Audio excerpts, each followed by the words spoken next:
আলাইকুম আমার আদরের ভাই বোনেরা, সকল প্রকার তৃণমূল কর্মীরা যারা অনলাইন জগতে আওয়ামী লীগকে শক্তিশালী করার জন্য, আম্মাজানের হাতকে শক্তিশালী করার জন্য জীবন বাজি লাগিয়ে যুদ্ধ করেছেন, আপনাদেরকে ধন্যবাদ জানাই।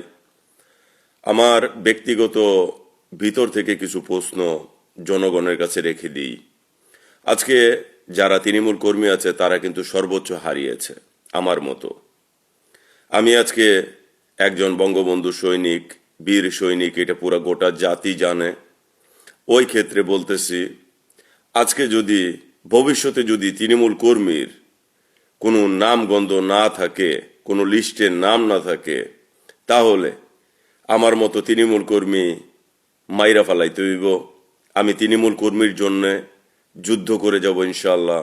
আর আম্মাজান শেখ হাসিনা একটা কথা মনে রাখবেন, বড় বড় নেতা খেতা যারা আজকে আন্ডারগ্রাউন্ড হয়ে তারা বুচকা মেরে বিদেশের মাটিতে বসে তারা প্রাসাদ গড়ে তাদের লাইফ সেফটিতে ঠিকই রেখেছে, তার ফ্যামিলি সেফটিতে ঠিকই রেখেছে, কিন্তু তৃণমূল কর্মী কিন্তু পারে নাই।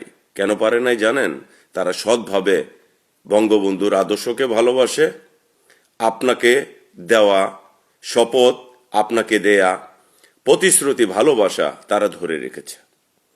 সে কারণে আম্মাজান একটা কথা মনে রাখবেন, হয়তো আমি মনির থাকবো না, কিন্তু আমার কথাগুলি তো থেকে যাবে রাজনীতির প্রেক্ষাপটে। আমি আপনাকে অনেক ভালোবাসি আম্মাজান। আমি একটাই কথা মনে রাখবেন, আমি পুরা গোটা জাতিকে কাঁপিয়ে তুলেছিলাম এক সময়। কারণ একটাই, যে আমার ভিতরে যে মেধাটা কাজ করত আমার রাজনীতি ক্ষেত্রে, আমি আপনাকে দেখেছি চোখের পানি ঝরাতে। 5ই আগস্টের এই মর্মান্তিক কাহিনী আমি বাংলার মাটিতে থেকে দেখেছিলাম। দেখেছে হাজারো তৃণমূল কর্মী যারা বঙ্গবন্ধুর আদর্শ বুকে নিয়ে বেঁচে ছিল।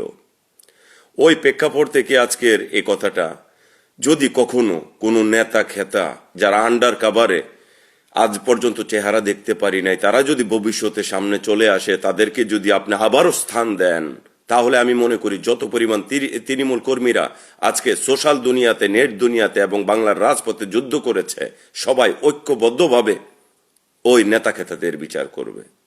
যাই হোক ভাই বেরাদার, আমি আপনাদের জন্য দোয়া করি সর্বদা। কালকে থেকে রমজান শুরু, রমজান মোবারক। ভালো থাকবেন, সুস্থ থাকবেন। জয় বাংলা, জয় বঙ্গবন্ধু, জয় হোক আম্মাজান শেখ হাসিনার, জয় হোক মেহনতি মানুষের। আসসালামু আলাইকুম।